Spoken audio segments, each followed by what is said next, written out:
This is Pre-Market Prep. I'm Brianna Valesky with Michele Schneider. She's the Director of Trading Education and Research for Marketgauge. Michele, how are you doing this morning?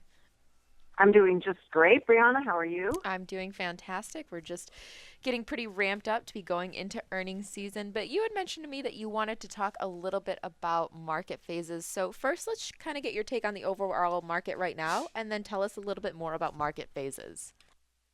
Okay, well, in terms of the overall market right now, I like to look at the Russell 2000s. Even if the NASDAQ moves up above or the diamonds move up above, I have seen over the course of years now that the Russell 2000s generally are a better indicator of where things are going, at least over the short and near term. Mm.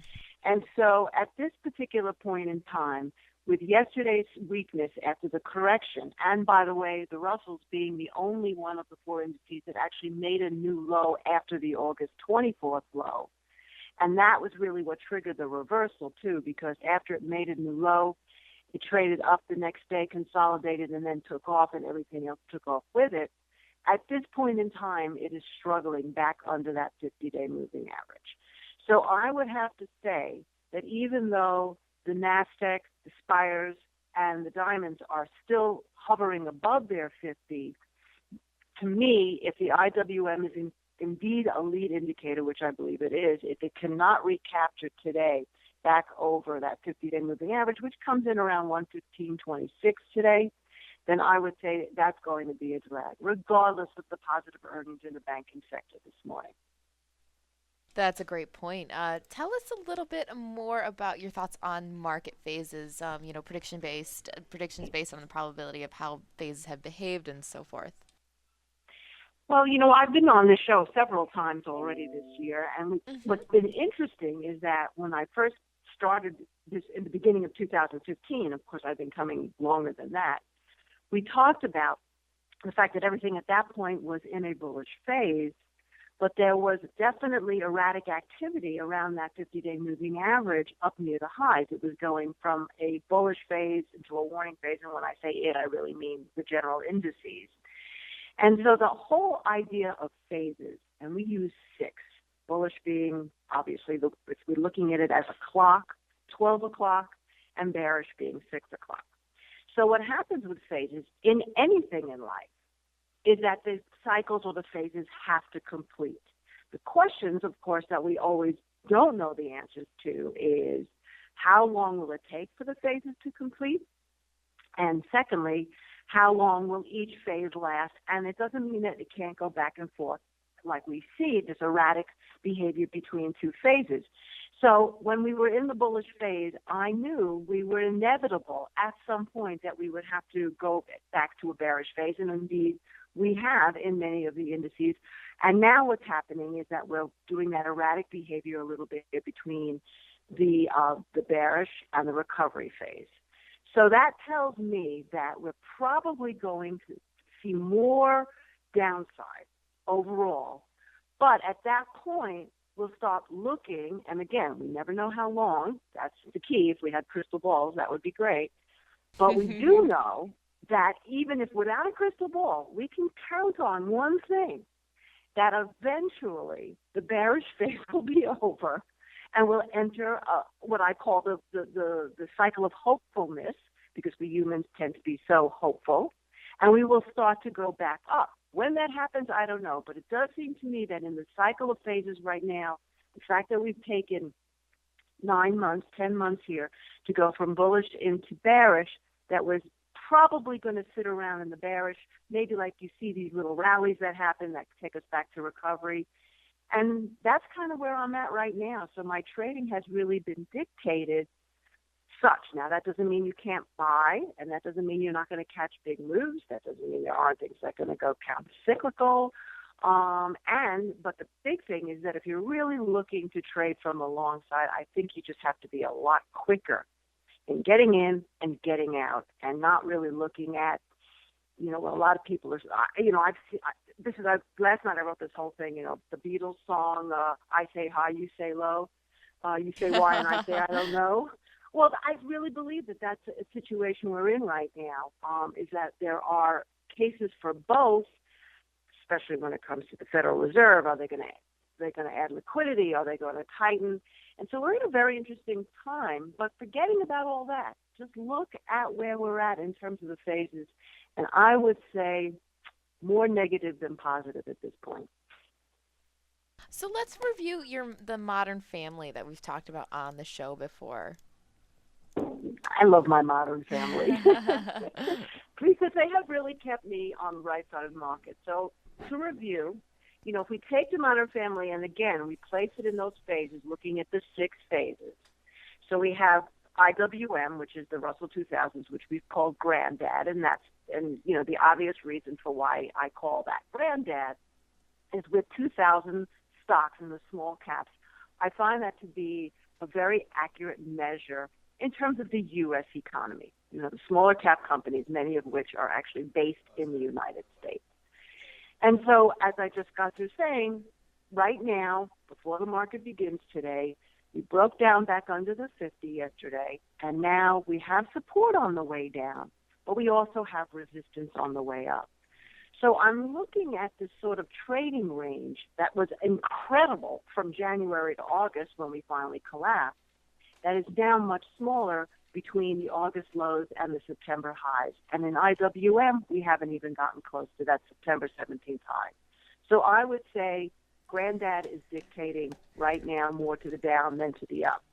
Then I like 5 sectors that I think, again, measure the U.S. economy very well and also speculative sentiment. So I call Granny retail, Granny because, let's face it, consumers drive the economy, 70% of the GDP. Mm-hmm.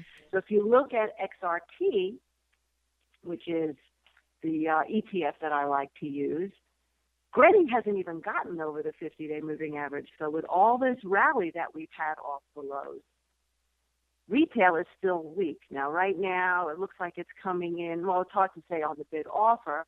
If it can clear and close above 46.50, then maybe that will be a really good sign, especially as we're entering earnings and we haven't even gotten into the big gun retailers yet as far as reporting. So keep an eye on Granny. That could be a picture change, but for now, if it cannot get back over 46.50 and it starts to break that down under 45.50, then I think, another support to the fact that the grandparents are weak. Then also, in terms of the economy, the prodigal son, I call because this index has outperformed all year, except for when everything went down, and that's regional banks, KRE. Now, it's interesting because with the bank reports today, KRE is down and XLF are down, the retail, financial. So with right now, what we have is KRE is the only one of all the sectors that are actually in a bullish phase, but it's a weak bullish phase. Even though it's trading above the 50 and the 200, the 50 looks like it could cross down below the 200, and of course then we would go into a death cross.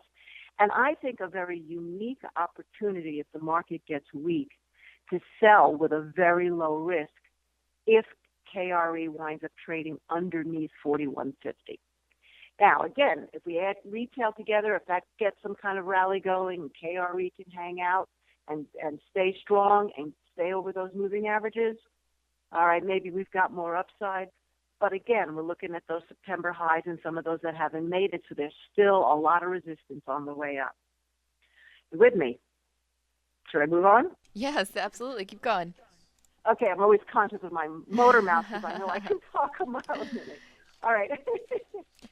Then the next group would be transportation, or what everybody likes to call trannies. And that's another really great measure. So I'm covering the better measures of the U.S. economy. And by the way, with regional banks, it's because, when people have confidence to start doing transactions with banks, borrowing money, buying houses, et cetera, of course, you're going to see that more on the regional side, I think, than even in the big banks. And I think there's been a shift to that for quite some time, with the big banks losing a lot of credibility over the course of the last 7-8 years. So that's why I mentioned that. But with IYT, when we go into transportation, how things move around the country, That's had a pretty good move off the lows as well and is above the 50-day moving average. But again, that's the area we have to watch. So we have three sectors that are hanging out and holding, but with granddad and grandma doing weak. So that means that there's still, obviously we're still in better shape than most of the other countries in the world in terms of just looking at the charts. But it also, of course, who's going to lead. So are these sectors going to continue to do well as we go into earnings? We have to watch the stocks that particularly that trade in the transportation, that trade in the retail, and that trade in the regional banks. That's going to help. If they cannot move the market, not so good. And then the two more speculative areas would be semiconductors. And semiconductors, have done very well over the course of the last several weeks since it had the big low. But again, even though it's above the 50, now you had Intel report. And interesting that Intel, who's very heavily weighted in semiconductors, is down 2% now in the pre-market, which is going to put it back under the 50-day moving average. That actually went all the way from a bearish phase back to an accumulation phase, and really, actually, I think took a lot of people by surprise on how well it did. Now you have SanDisk, which is up a lot because of the deal that it made, right? And then you have Intel, which is down. So I think this is going to be interesting to watch with the semiconductors. So now we've got, regional banks, transportation, and retail all looking sort of wishy-washy. Maybe they can lead, maybe not. So that's very important to see how they behave over the next couple of days.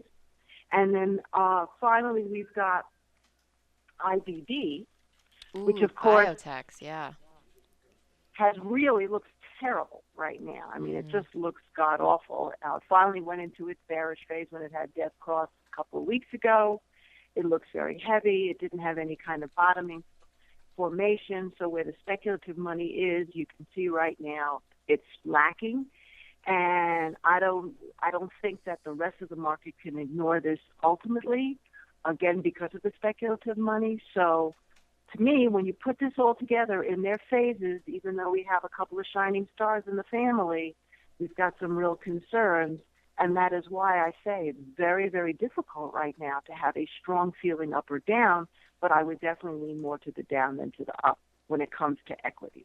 Okay. Well, let's talk about some specific names. We got about 5 minutes left with you. Twitter is making some interesting moves. Lots of fundamental news over the past week or so, I'd say. Jack Dorsey announcing he's going to be the permanent CEO. They announced some layoffs. And then Jack Dorsey just retweeted something about they've got a new chairman of the board. So Twitter's moving a lot this morning, too. Have you watched Twitter at all? Any long or short-term expectations for it? Well, again, I have been watching Twitter, actually, especially since a very dear friend of mine told me at 25 to buy it because he felt there would be a CEO change and then that would be good for stock. And so that kept me interested in it. So, let's just look, this is why I love phases, because it's a roadmap that's very hard to argue with. So where are we at right now? Now, obviously, Twitter had a huge decline going back from the end of April. And so if we look at the cycle of phases, remember I said in the very beginning, you never know how long something is going to be in a phase and whether or not that phase is going to last when it finally starts to improve, because hopefulness, so that's what we're seeing in Twitter. We're seeing a lot of hopeful stuff going on. So it's no surprise that it's back in a recovery phase. So I would say right now, the bottom probably is in Twitter. In terms of upside, it's got a lot of obstacles. The first one being another moving average, which does not dictate phases necessarily, but definitely is a great line to watch, and that's the 100-day moving average. A lot of institutions look at that. So coming into today, we're still pretty far above that. We'd have to get through 31.45 in Twitter. And then I think, we're looking at more of a rally. Now, from a fundamental standpoint, as you know, I claim never to be a fundamentalist, really, in terms of really understanding these companies and the operations and making predictions thereof. But I will say, just from common sense as a consumer, they have to figure out how to monetize. No doubt. I mean, I live on Twitter all day long, but there's no doubt that it's extremely popular and growing and growing. but it doesn't monetize yet. And that's going to be the unique situation for them to figure out, just like it was for Facebook back in the day when Facebook first started going. Yeah, absolutely. Another one we've been talking about today is Netflix. We're going to get their earnings report. What are you seeing technically on the charts of Netflix? You know, it's such an interesting stuff. Right now, Netflix is holding back above the 50. You know, you can make a case for either way on this.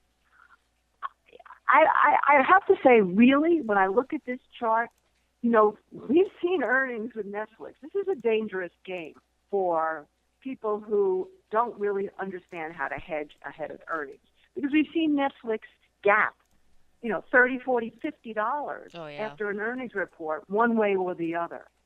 So I would say if you looked at this right now, it can really go either way. So at this point, it's holding up above the 50, so you've got around 110 here as a pivotal area. I would say that if it breaks down under 110, I would probably not want to be long into earnings, but that doesn't necessarily mean that I'm saying be short. Sure, and yeah. If you can, so I would say watch that 110 area, 110 to 115, and right now it's just sort of moving sideways.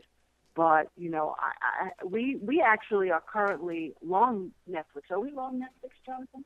Yeah, we're currently long Netflix as one of our NASDAQ All-Stars. So there you go. All right. We'll see what happens. We're so close. Yeah. Okay. Okay. We've been on. Can I talk 2 seconds about commodities? Sure. We got 2 minutes left, so you can get anything you can get in 2 minutes. Tell us about commodities. All right. Well, I have been, you know, certainly not quiet about commodities all year. You know, I have been waiting and waiting and waiting for the cycle bottom, just like we saw the cycle top in equities and many of the equities.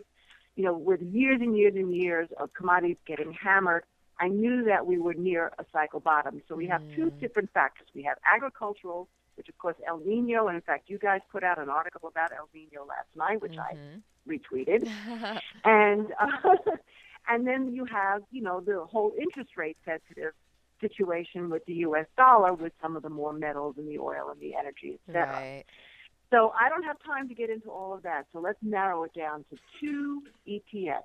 DBA, which is the agricultural fund, that's a B as in boy, DBA, which in 2008 low was 21.52. It traded, hadn't seen it since early July. It traded above it yesterday. Now it's hard to see good enough of where it's coming in, but I do believe that the agriculturals have been basing for a while. Some of them have already made huge moves up, like sugar, for example. But I don't believe that it's too late to necessarily look at the DBA in terms of being long. DBC, which has oil in it as a heavily weighted aspect along with the metals, is not faring nearly as well, but it is above the 50-day moving average after a very long period of being bearish. I would say also very good possibility that any dips that we're seeing now closer to that 50, which is about 15.25, are probably buy opportunities based on all the consolidation we've seen over the month of September. So I am still much more friendly to commodities than I am right now to equities. Oh, great point. We've been on the line with Michele Schneider. She's the Director of Trading Education and Research for Marketgauge. Michele, thank you so much for joining us on the show today. We'll definitely have to have you on again soon. Thanks, Brianna. You have a wonderful day, and thank you, everyone, for listening. You do the same. Thanks, Michele.